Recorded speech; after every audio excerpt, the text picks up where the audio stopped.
Hello and welcome. Let's begin with a bow. Wherever you are, just tuning into your body.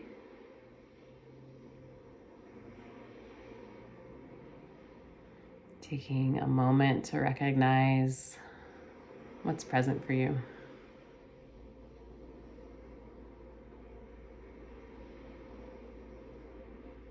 Bowing if you wish.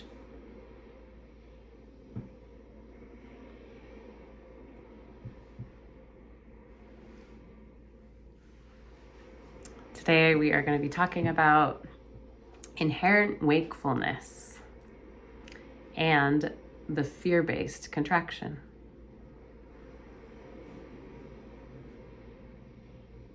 So what is inherent wakefulness? And how do we lose track of it? Chogyam Trungpa often talked about inherent wakefulness as the great eastern sun.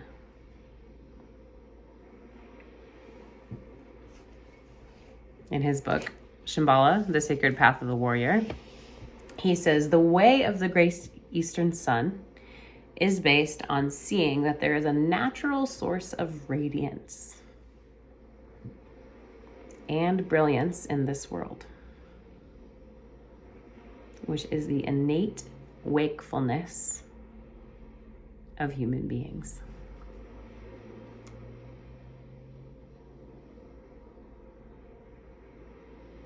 What is he talking about? Our innate wakefulness, our innate aliveness, one might say. Basic, awake, one might say vibrant nature, effervescent, aliveness. How do you notice aliveness in your own nervous system? Wakefulness. How do you notice it? You might just take a moment here. You could even close your eyes. Just asking yourself, where is basic aliveness?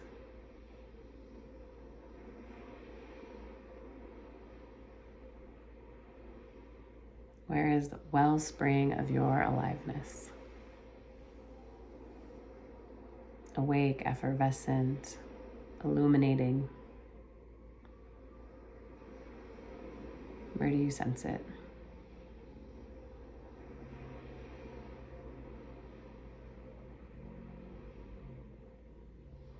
When we tune in and we get quiet, this awakeness or aliveness is accessible to us at any moment. All we need to do is pause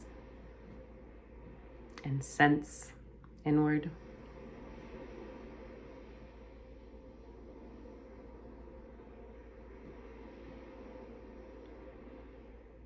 It's right there.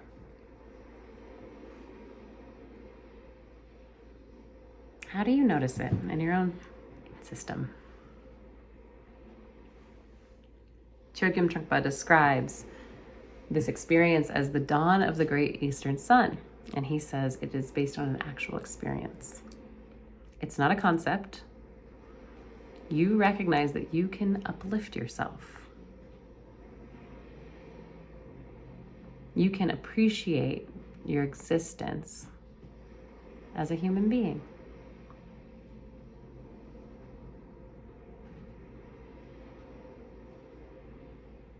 He says, whether you are a gas station attendant or the president of your country, it doesn't really matter. When you experience the goodness of being alive, you can respect who and what you are. The very goodness of being alive. It's our foundation, our basic goodness.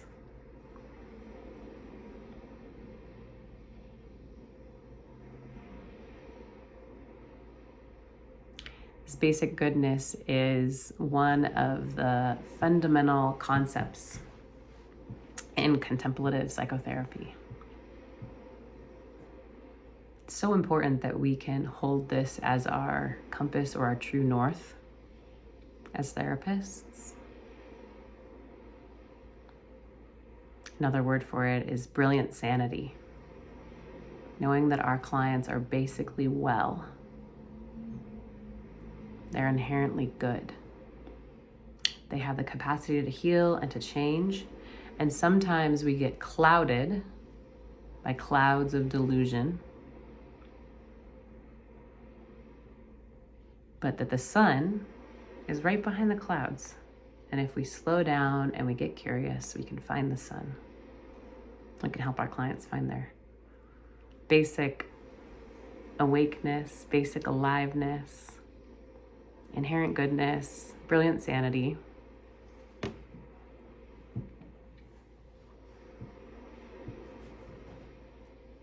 Lots of times people come into our clinical practice thinking they are very unwell and wanting you to help them find wellness, like it's some distant field way out in the distance somewhere, unknowable to them. Might come as a surprise to know that our basic wellness is accessible. It's right there, available at any moment, and sometimes we have to wait until our clouds pass. And sometimes we could just start to slow down and search. Slow down, get curious and quiet, and we can find it right there. Behind all that other complication.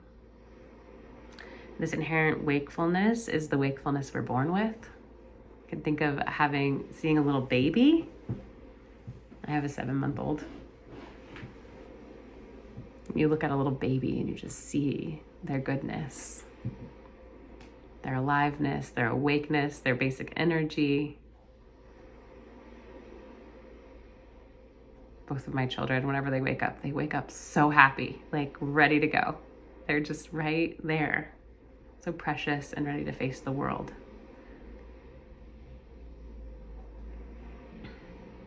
This is how we come into the world. This purity, this energy, enthusiasm.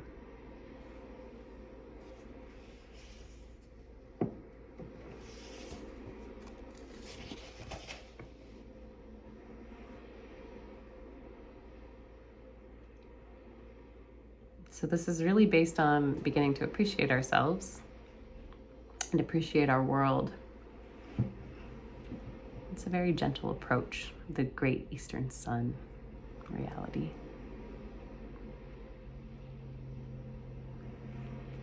Because we appreciate it, we take care of our bodies, we take care of our minds, take care of our world, and the world around us is regarded as very sacred. So we have to continuously serve our world and clean it up. This is Chogyam Trungpa.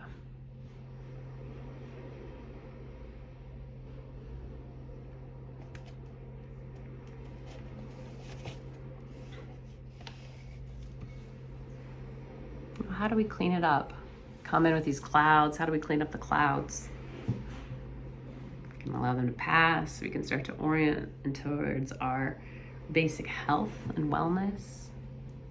Our mindfulness practice can be a very wonderful way to support us in beginning to understand and see that we're inherently good.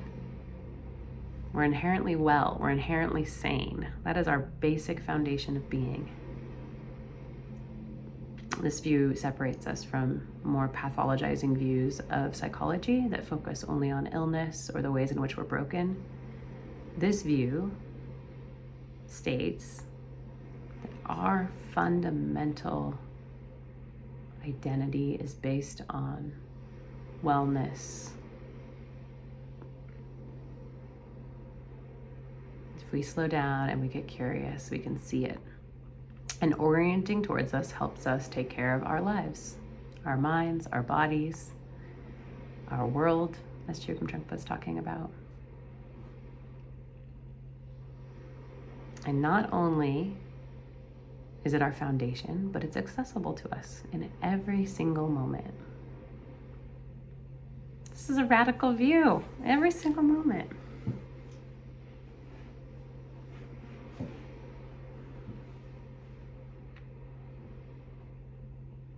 We're born with it and it doesn't go anywhere. It's available to us. If we can get curious and slow down, use our practices to reorient in this way. And again, we can come back to this basic, alive, inherently well place of being.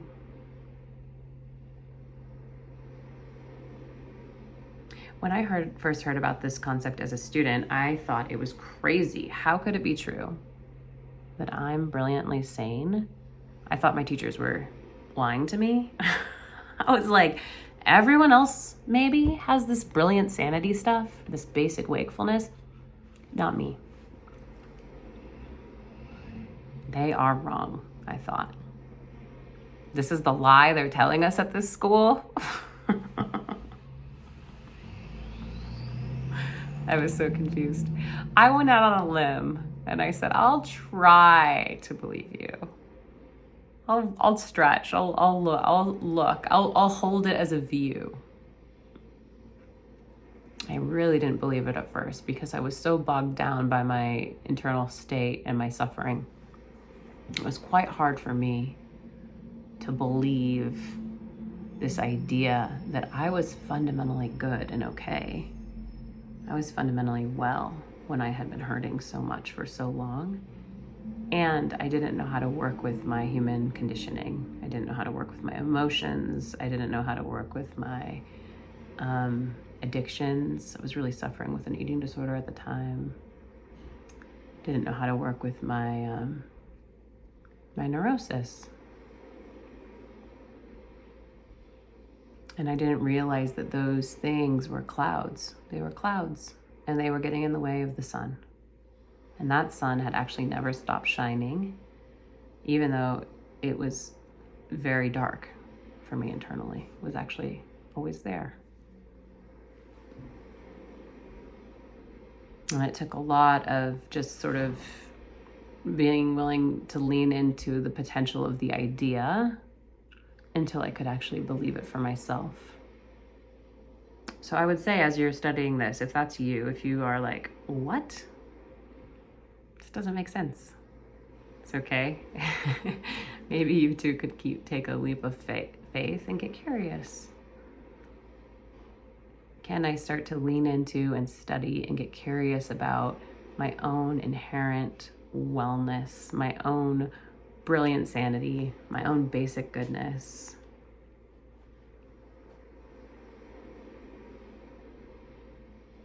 Or maybe you've already touched into it in our work together, in your practice.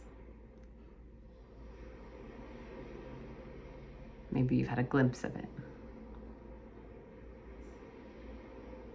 Knowing the truth of your own nature. Maybe you've started to see that. If you were more like me when I was a student, there's hope for you. Can sit here today and say that I've touched that place. And I'm reminded of my inherent wakefulness and my inherent goodness every single time I come back to my cushion in the present moment.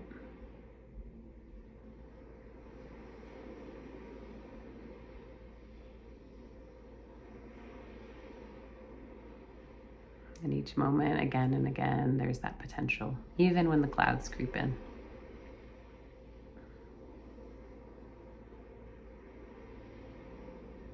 What are all these clouds? What are all these clouds anyway? One way that we can start to study the clouds or define the clouds is what is called a fear-based contraction. Another way this often gets described by Chogyam Trungpa is the cocoon. The cocoon. So what is the cocoon?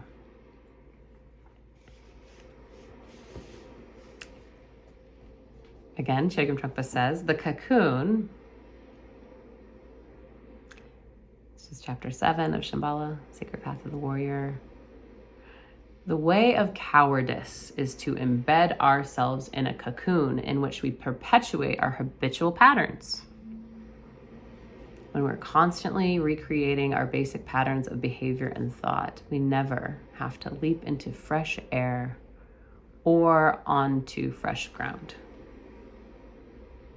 When we are constantly recreating our basic patterns of behavior and thought, we never have to leap into fresh air or onto fresh ground. So what is this? This is what we would call our conditioning or our patterns or patterned way of being. In terms of our brain science, these are the kind of ruts our neurosynapses get into. We drive the same path, same pattern, get pretty hardwired in there.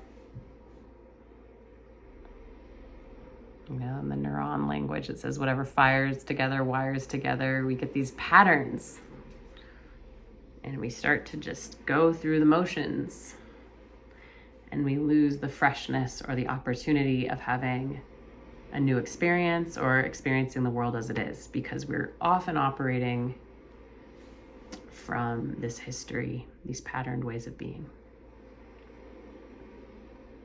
Our reactions, our fixed sense of self, our fixed understanding of other people, how they are, who they are in relationship. And when we get into this kind of fixed state, it's very predictable. We know what's coming next. We react based on our history. We start to shut down our life. It can happen so fast.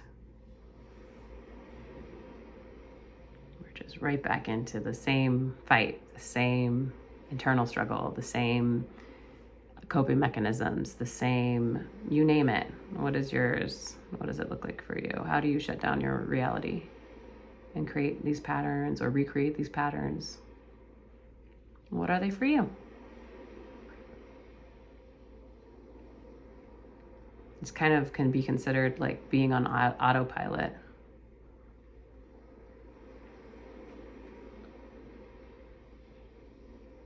It requires less energy. You just go through the same way of being. Could be like the same drive home, going over the same path. Don't have to think. But then we don't experience the novelty of the world. Not as much of our brain is online.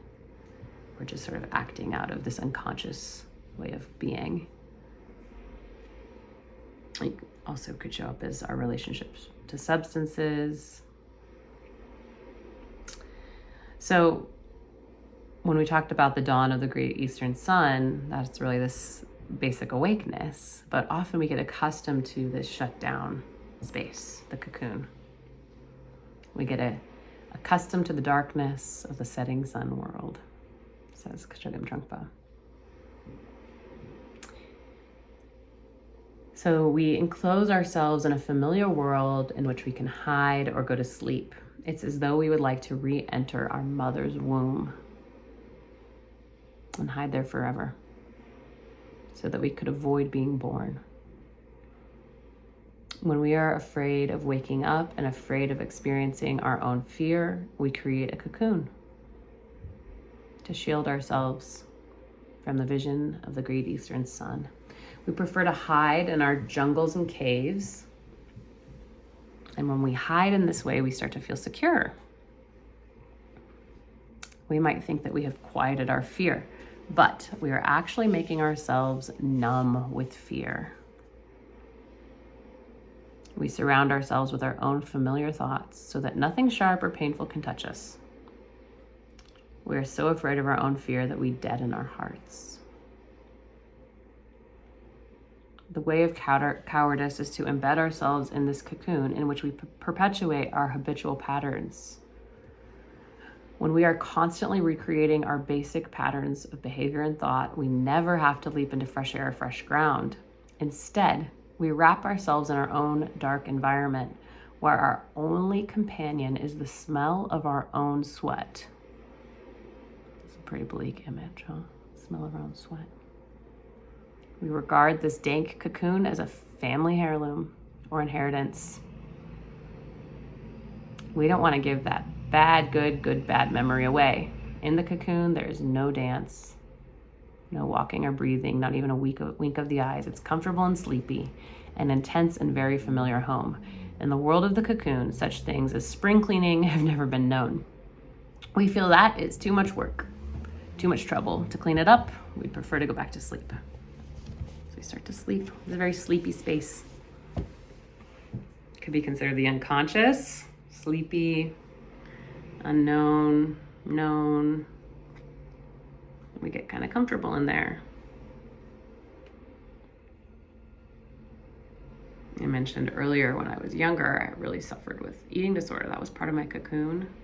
It was a space I could control, very predictable, very patterned way of being. Didn't even really have to think, could just be on autopilot. All that mattered was sort of a sense of control. And with that control, I was trying to manage the fear, right? This is the fear-based contraction, the fear that would come up around certain emotional states that I couldn't relate to. And it was specifically trauma. I couldn't process the trauma that was happening. It was my very young way of coping. It's all I had learned. I didn't know there was another way of relating to your being or treating yourself. So that's how I was treating myself. Fear-based contraction. If I look like this, I'll be loved. It's this very narrow view, very false. What are your fear-based contractions? There's others. That was my coping at the time. So it's a readily available example. What are your others? Sometimes reactivity can be mine now, can get reactive if the world isn't going my way or to my terms or to my ideas the way I think it should be. Those reactions are part of my cocoon. Usually they're reactions that are trying to stave off the fear. Just different fears. Fears of if it doesn't go my way. That could be great news. It doesn't go my way. I don't always know that in the moment. Because I get scared and then I don't want to feel the fear. So the fear comes out as a reaction. And this reaction forms the identity, right? So we start to study, what does our body do with fear? I think it's very important that we don't, even though there's a tendency to think of Great Eastern Sun good, cocoon bad, that we don't put these in these two categories. It's not good and bad. The way that we create this cocoon, the darkness of it, it has a path-like quality to bring us back into the light. And so what happens when we're in this fear-based contraction? There's no light at all. This is, again, Chogyam Trungpa. Until we experience some longing for openness. So we need this darkness and we need this stuckness in order to create the longing. Some longing for something other than the smell of our own sweat. When we begin to examine all that comfortable darkness, we look at it, we feel it, we smell it, we find it is claustrophobic. That way of being is known and tight and small and familiar and boring, sleepy. We start to feel claustrophobic, tight. We want out of there. So the first impulse that draws us away from the darkness and towards the light of the great eastern sun, or the inherent wakefulness, is the longing for ventilation. We want some air. And as soon as we begin to sense the possibility of fresh air, we realize that we're stuck, we're restricted. We want to stretch out and even jump. And then we start to realize there's an alternative to the cocoon. So there's some alternatives. So our clients come in, they're like, oh, I'm in the cocoon. My life sucks. I'm using cocaine every weekend with my friends. It's a small patterned world. I don't want to be in it. Or I am not treating my children well. Don't like that pattern, that anger, that aggression. Or I am shutting down all of my feelings and never able to express them. And all I do is please people. I just try to make everybody else happy. It's a cocoon, right? A patterned way of being. That it becomes, you don't realize that it's a pattern until we realize it's not serving us anymore. And maybe a lot of these patterns, a lot of these contractions served us for a while. They were adaptive strategies to manage fear, right? So they worked for a long time. So there's really intelligent, actually, our cocooning. Very smart way of, we could say, protecting ourselves, taking care of ourselves. But at some point we outgrow the pattern, we outgrow the way of being, and we long for a new way. Our clients come in because they're usually longing for a new way. They're longing for ventilation.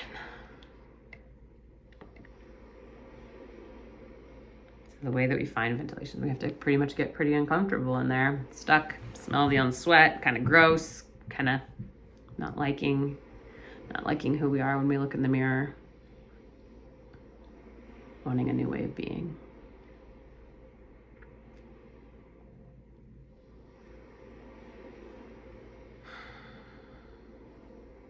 And so in this way, it's not like good and bad, there's a path like quality. There's a way out. The good news is there's a way out. We have a sense of longing for a new reality.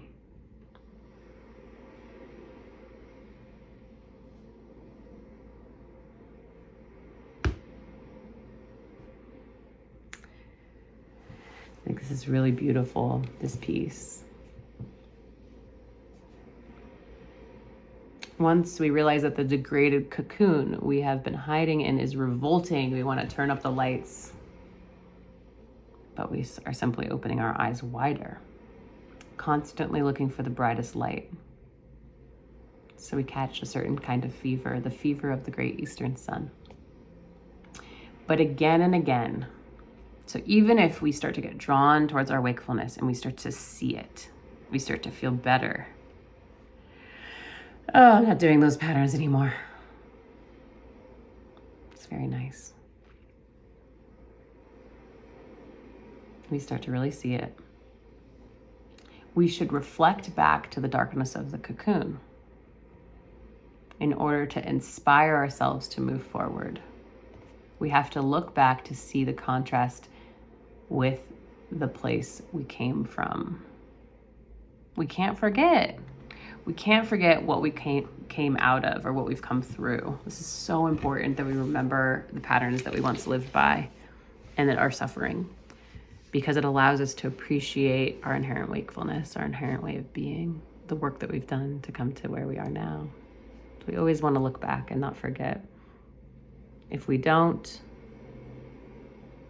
not only we can have difficulty relating to others who are experiencing the cocoon, but also we can forget. We can get into a sleepy haze of inherent wakefulness, our inherent health, our inherent well-being. We don't want to forget where we came from.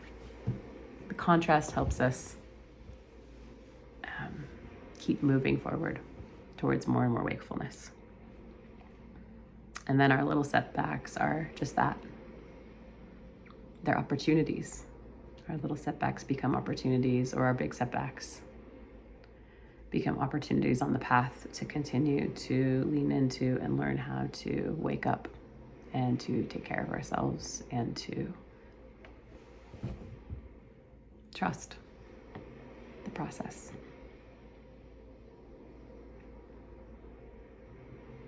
This is a very, very helpful clinical view, because people come in and they're beaten down by their histories and their patterns and their contractions.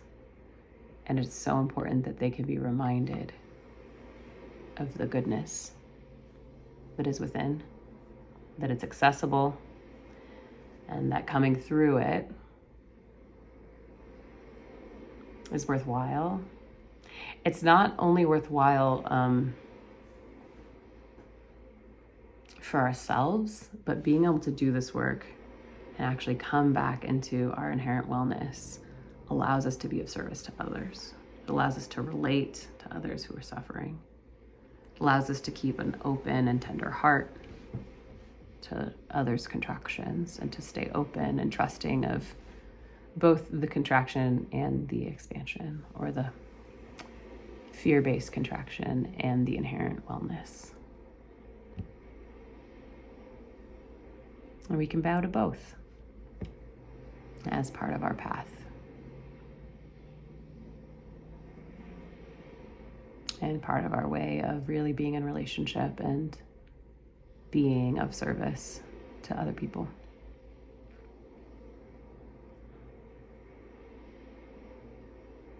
We know it because it's within us as therapists.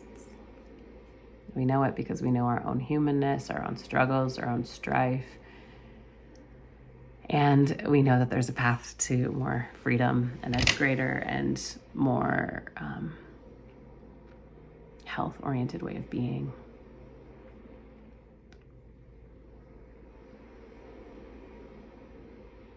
Just taking a moment, tuning into your body as we're closing here. Honoring your own path, all the ways that you have contracted against yourself and your reality.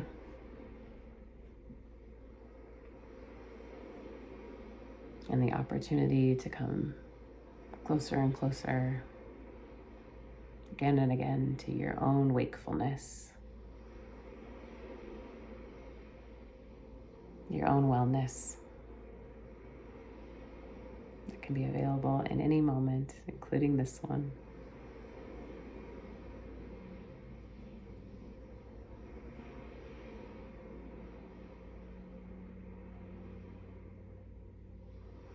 Bowing if you wish.